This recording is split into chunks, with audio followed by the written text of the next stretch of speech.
بسم اللہ الرحمن الرحیم۔ قرآن پاک میں اللہ پاک ارشاد فرماتے ہیں وَلَا تَقْرَبُوا الزِّنَا إِنَّهُ كَانَ فَاحِشَةً وَسَاءَ سَبِيلًا، اور زنا کے قریب بھی نہ جاؤ، بے شک وہ بے حیائی ہے اور برا راستہ ہے۔ ناظرین کرام، کیا آپ جانتے ہیں کہ اس کائنات میں سب سے پہلے کس بدبخت انسان نے اس گناہ کا ارتکاب کیا؟ ہمارے دین میں زنا کی سزا کیا ہے؟ آپ جاننا چاہتے ہیں کہ زنا کی ابتدا کب اور کیسے ہوئی؟ یہی ہماری آج کی ویڈیو کا موضوع ہے، تو چلیے شروع کرتے ہیں۔ ناظرین، جب اس کائنات کے سب سے پہلے انسان حضرت آدم علیہ السلام اور اماں حوا سلام اللہ علیہا نے اللہ رب العزت کے حکم کی نافرمانی کرتے ہوئے شیطان کے بہکاوے میں آ کر شجر ممنوعہ کا پھل کھایا، اور اللہ رب العزت نے حضرت آدم علیہ السلام اور اماں حوا سلام اللہ علیہا کو جنت سے نکال کر زمین پر بھیج دیا۔ اس کے بعد اللہ رب العزت کے حکم سے ان کے ہاں اولاد پیدا ہوئی۔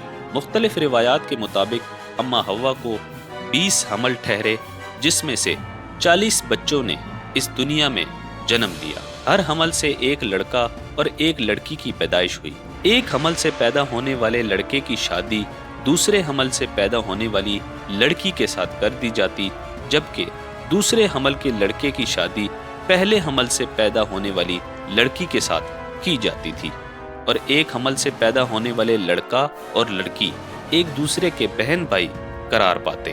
اسی دوران حضرت آدم علیہ السلام اور اماں حوا سلام اللہ علیہا کے ہاں 2 حمل سے 2 بیٹے حابیل اور قابیل پیدا ہوئے۔ قابیل کی بہن جس کا نام اقلیمہ تھا، جو بہت زیادہ خوبصورت تھی، جبکہ جو لڑکی حضرت حابیل علیہ السلام کی بہن تھی وہ اتنی خوبصورت نہیں تھی۔ روایات میں کہیں بھی حابیل علیہ السلام کی بہن کا نام درج نہیں۔ چنانچہ جب یہ بچے جوان ہوئے اور ان کی شادی کا وقت قریب آیا تو قابیل نے حضرت حابیل علیہ السلام کی بہن سے شادی کرنے سے انکار کر دیا اور کہنے لگا کہ یہ تو بالکل بھی خوبصورت نہیں ہے اور میں اپنی بہن اقلیمہ سے شادی کرنا چاہتا ہوں۔ یہ معاملہ اس حد تک بڑھ گیا کہ بات حضرت آدم علیہ السلام تک پہنچی تو انہوں نے حکم دیا کہ دونوں بھائی اللہ رب العزت کی بارگاہ میں اپنی اپنی قربانی پیش کرو۔ جس کی بھی قربانی اللہ رب العزت کی بارگاہ میں قبول ہوئی وہی شخص اقلیمہ سے شادی کرے گا۔ قابیل کھیتی باڑی کیا کرتا تھا، جبکہ حضرت حابیل علیہ السلام بکریاں چرایا کرتے تھے۔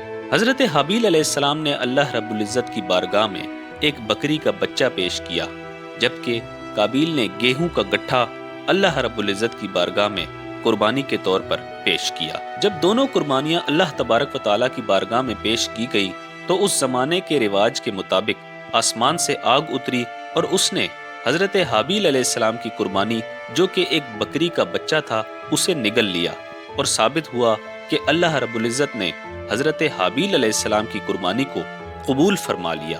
قابیل اس پر کہنے لگا کہ ضرور میرے باپ حضرت آدم علیہ السلام نے حابیل کے لیے اللہ تبارک و تعالیٰ سے دعا کی ہوگی، جس کی وجہ سے اس کی قربانی قبول ہو گئی اور میری نہیں ہوئی۔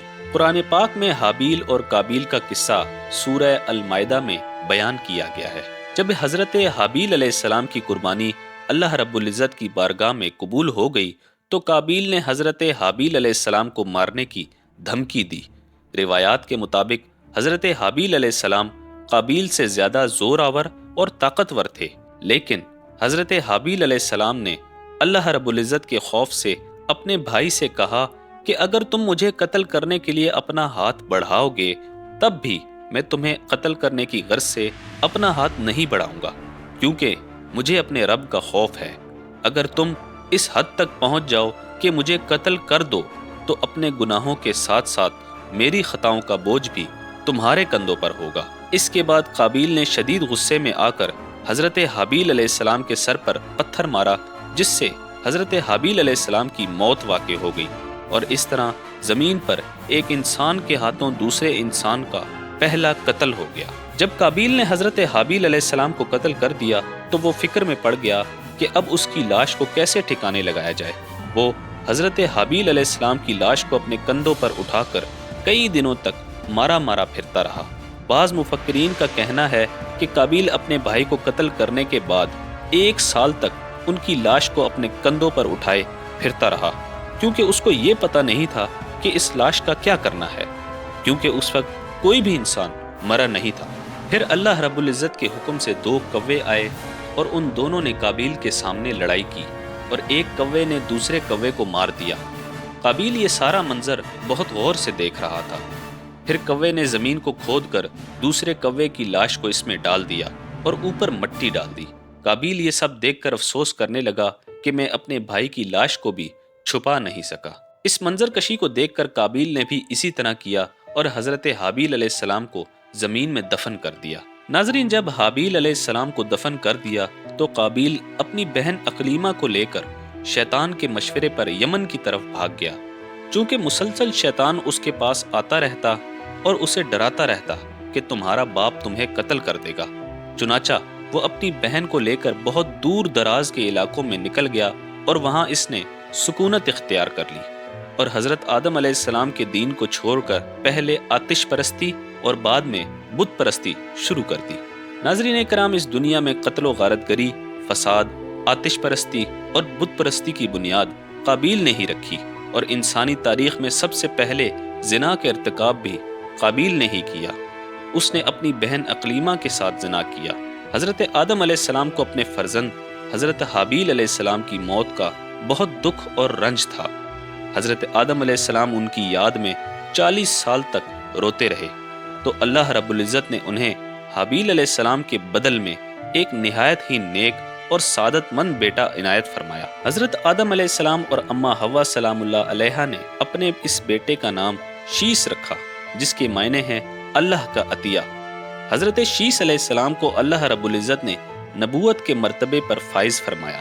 ناظرین، حابیل کے قتل کے بعد قابیل نے اپنی بہن اقلیمہ سے شادی کی، یعنی زنا کیا، جس کے بعد زنا کی ابتدا ہوئی۔ اسلام میں زنا ایک بہت بڑا گناہ ہے۔ اللہ رب العزت نے زنا کرنے والوں کی سزا دنیا میں بھی رکھی ہے اور مرنے کے بعد بھی اس گناہ کی بہت سخت سزا ہے۔ زنا کے بارے میں قرآن مجید اور احادیث مبارکہ میں مختلف روایات موجود ہیں۔ اللہ رب العزت نے قرآن کریم میں ارشاد فرمایا ہے کہ زناکار مرد اور عورت دونوں میں سے ہر ایک کو 100 کوڑے لگاؤ، اور ان پر اللہ رب العزت کی شریعت کی حد جاری کرتے ہوئے تمہیں ہرگز ترس نہیں آنا چاہیے۔ اگر تم کو اللہ پر اور قیامت کے دن پر ایمان ہے تو ان کی سزا کے وقت مسلمانوں کی ایک جماعت موجود ہونی چاہیے۔ ناظرین اکرام، اسلام میں زنا کی سزا یہ ہے کہ اگر بالغ شادی شدہ مرد یا عورت زنا کرے تو اس کو سنگسار کیا جائے، یعنی پتھر مار مار کر قتل کر دیا جائے، اور اگر غیر شادی شدہ اس حرکت کا مرتکب ہو جائے تو اسے 100 کوڑے مارے جائیں، اور یہ سزائیں سرعام مجمع میں ہوں تاکہ لوگ اس سے عبرت حاصل کریں اور کبھی بھی اس گناہ عظیم کے مرتکب نہ ہوں۔ اللہ رب العزت سے دعا ہے کہ ہمیں اس گناہ کبیرہ سے محفوظ فرمائے اور اللہ پاک ہماری نسلوں کو بھی اس گناہ کی پہنچ سے دور رکھے۔ اگر آپ کو ہماری آج کی ویڈیو پسند آئی ہو تو اسے لائک کریں۔ مزید ایسی ویڈیوز دیکھنے کے لیے ہمارے چینل Islam@JS کو سبسکرائب کریں۔ ملتے ہیں ایسی ہی ایک نئی تاریخی اور معلوماتی ویڈیو کے ساتھ۔ اپنا بہت سارا خیال رکھیے گا۔ اللہ حافظ۔